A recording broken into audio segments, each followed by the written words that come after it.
మీ వలలో పడిన నేను కూడా మీకు సొంతమే కనుక చేపలతో పాటు నన్ను కూడా అమ్మండి అన్నాడు చవనుడు. ఆ మాటలకు మత్స్యకారులు మరింత భయపడ్డారు. ఆ రాజ్యానికి రాజు నహుషుడు. అతని దగ్గరకు వెళ్లి జరిగిన విషయమంతా మత్స్యకారులు చెప్పారు. నహుషుడు చవనుడు దగ్గరకు వచ్చి నమస్కారాలు సమర్పించాడు. ఇందులో మత్స్యకారుల తప్పేమీ లేదని, వారి వృత్తి ధర్మాన్ని వారు నిర్వహించారని చెప్పాడు చవనుడు. అలాగే వారు కష్టపడి తనను కూడా వలలో పట్టినందుకు తగిన ప్రతిఫలం ఇప్పించాలని నహుషుణ్ణి చవనుడు కోరాడు. అప్పుడు నహుషుడు ఆ మత్స్యకారులకు 1000 మాడలు ఇవ్వమన్నాడు. ఆ మాటలకు చవనుడు నా ఖరీదు 1000 మాడలేనా అన్నాడు. అలాగైతే 1,00,000 మాడలు ఇవ్వండి అన్నాడు నహుషుడు. ఏంటి నా విలువ కేవలం 1,00,000 మాడలేనా అని చవనుడు అన్నాడు. ఇలా తన ధరను పెంచుకుంటూ పోయాడు.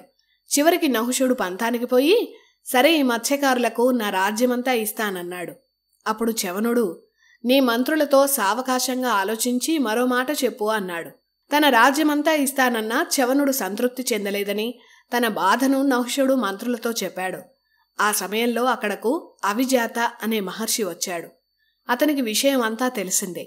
తాను చవనమునికి తగిన ధర నిర్ణయిస్తానని చెప్పాడు. చవనుడు విలువ 1 గోవు అన్నాడు. నహుషుడు ఆశ్చర్యపోయాడు.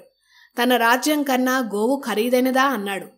గోవు ఒక గొప్ప మహర్షి కన్నా గొప్పదని, గోవు వల్లే పాలు పెరుగు నెయ్యి లాంటి యజ్ఞ వస్తువులు లభిస్తాయని అవిజాత మహర్షి చెప్పాడు. చవనుడు లాంటి గొప్ప మహర్షి విలువను దేవతలు కూడా నిర్ణయించలేరన్నాడు. అందుకే సకల దేవతా స్వరూపమైన గోవే ఆ మహర్షికి సమానమైనదని చెప్పాడు. అప్పుడు నహుషుడు ఒక మంచి గోవుని చవనుడు దగ్గరకు తీసుకువెళ్లి ఈ గోవునే మీ ధరగా నిర్ణయించాను అన్నాడు. నీ నిర్ణయానికి సంతోషించానన్నాడు చవనుడు. ఆ గోవును మత్స్యకారులకు నహుషుడు ఇచ్చాడు. తనతో పాటు 12 ఏళ్లు జీవించిన ఆ చేపలకు స్వర్గం లభించేలా చేశాడు చవనుడు.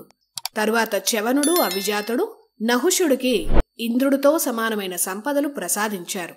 అందుకే ఎప్పుడైనా ఒక పండితుడితో స్నేహం కొన్నాళ్లే ఉన్నా అద్భుతమైన భవిష్యత్తు ఉంటుందని, అలాంటి వారితో సహజీవనం చేసినా వారి జీవితం అద్భుతంగా ఉంటుందని చెప్పాడు భీష్ముడు. అందుకే ఒక రాజు పక్కన ఎప్పుడూ అద్భుత విజ్ఞానం ఉన్న స్నేహితులు ఉండాలన్నాడు.